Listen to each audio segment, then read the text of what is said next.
Now let's look at this question on financial mathematics. So the price of a shoe was decreased by 22%. And then if the new price, this is question 15, if the new price was $27.30, what was the original price? Now we are told that the shoe's price was decreased by 22%. So what's that total decrease? That means the new price is 100 minus 22% of what it was. That means this new price is equals to 78% of the original price. All right.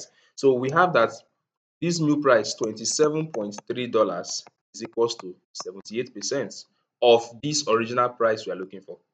So from there, the original price, we are going to call it X. So this is 78% of X. All right.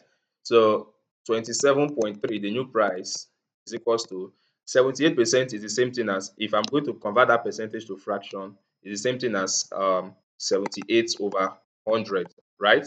So I'm going to, which is also 0.78. So I can also write this as 0.78x. All right.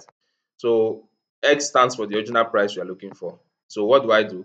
I simply divide both sides by 0.78 divided by 0.78, and then I'm left with my X.